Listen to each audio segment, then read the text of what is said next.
Le maintien actif des seniors dans la vie professionnelle est vital pour l'équilibre des ressources de l'entreprise. Les seniors sont un atout majeur du recrutement que l'on fait puisqu'on a besoin d'aller vite et qu'on va plus vite quand on a des gens d'expérience. C'est vital parce qu'ils ont des compétences et des compétences qui ne sont pas interchangeables mais qui sont au contraire complémentaires à celles des jeunes. La présence des seniors, c'est un engagement vis-à-vis d'un monde qu'on aime, enfin un monde qui a un passé et un monde qui a un futur. Cette espèce d'orientation seulement vers le futur est une voie aveugle. Pour qu'une société fonctionne, il faut que tout le monde s'y sente à l'aise. C'est-à-dire qu'à partir du moment où il y a des gens délaissés sur le bord de la route, ils pèsent tellement lourd dans la balance au bout d'un moment que même dans l'autre plateau qui lui éventuellement est aussi rempli, ce déséquilibre fait qu'à un moment donné, la société est en déséquilibre total. Un déséquilibre, ça ne crée jamais une dynamique positive. Lorsque vous démarrez une start-up, lorsque vous gérez une PME, vous avez toujours besoin de faire appel à l'expérience. On ne peut pas conduire une entreprise simplement avec des juniors. Donc, moi je reformulerai la question, c'est plutôt qu'on ne peut pas se passer des seniors aujourd'hui dans les entreprises, dans la société. On a mis les gens dans des catégories et c'est très difficile maintenant de les en faire sortir. Comment on peut casser ces rigidités ? Monsieur, je pense que c'est vous qui devez me répondre. C'est simplement en laissant les jeunes faire. Les rigidités, il y en a un peu partout. Il y a d'abord une rigidité psychologique, de se dire tiens, si je vais prendre un senior, il ne va pas être compétent partout. Mais aujourd'hui, qui est compétent partout ? Un jeune a aussi ses lacunes. Et donc voilà, il faut former, il faut accompagner et il faut peut-être un petit peu plus de bienveillance pour pouvoir accompagner de façon progressive les seniors sur certains thèmes. On s'aperçoit que dans notre modèle, plus on monte dans la hiérarchie et moins on est opérationnel. Typiquement dans les carrières commerciales, dès que vous atteignez un certain âge et un certain niveau de hiérarchique, vous n'avez plus accès aux clients. C'est quand même le comble pour une fonction commerciale. Aujourd'hui, le modèle économique français est basé à le sentiment de vivre dans un modèle fini. L'incapacité de trouver des solutions autres que justement contraintes législatives, etc., dont on voit que maintenant personne ne peut plus les supporter. L'accès au travail, l'accès à l'emploi reste quelque chose de compliqué en France. Trop réglementaire, trop administratif.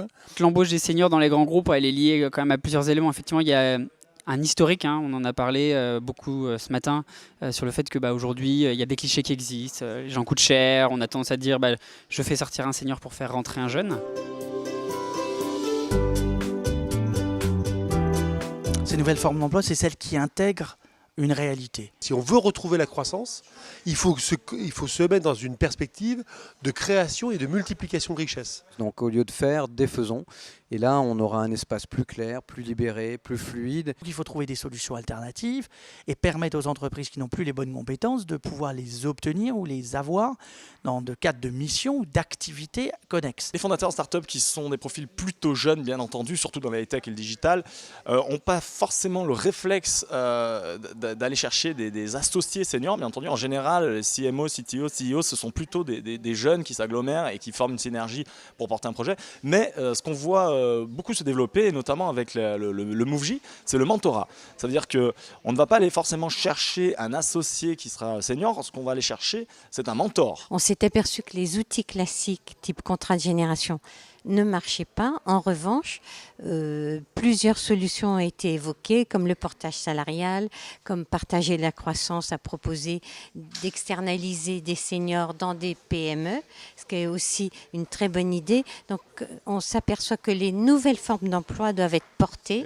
Aujourd'hui, il existe tout un tas de modes de prestation, que ce soit du conseil, du temps partagé, du management de transition, qui peuvent avoir des coûts qui sont adaptés à la trésorerie de l'entreprise. Les ACDIC peuvent constituer un petit apport d'accompagnement pour compenser quelque part le salaire qu'aurait pu avoir le senior. Et le senior doit faire des efforts aussi pour diminuer un petit peu son salaire pour pouvoir accompagner. Voilà. Puis après, je pense qu'il faut toujours pareil, des rôles modèles, mettre en place des binômes qui fonctionnent et que ça se voit et qu'on en parle et que les médias en parlent pour que ça marche. Il faut raisonner sur une façon d'organiser le travail entre ces mutations technologiques et le besoin d'enraciner ces innovations par rapport à l'expérience de l'entreprise, aux acquis de l'entreprise. Chez des PME, ou chez des, on va dire, jeunes entreprises start-up, on a essentiellement des besoins de structuration au niveau financier et au niveau RH, ce qui fait que soit on a des accompagnements ponctuels en mode temps partagé, soit des missions en mode plutôt consulting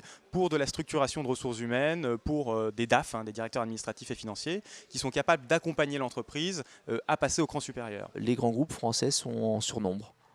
Ils ont été choyés, ils ont été protégés par l'État. Ça s'est fait au détriment des PME et des ETI. Et donc, il y a un moment, il va falloir retirer la prise, les laisser soit se faire racheter par des étrangers, soit, enfin bref, disparaître, se scinder, qu'importe. Finalement, du moment qu'on revienne vers des boîtes plus petites, plus humaines, qui elles n'ont pas ces mêmes pratiques, on libérera, ce faisant, tous les gens qui en sont victimes.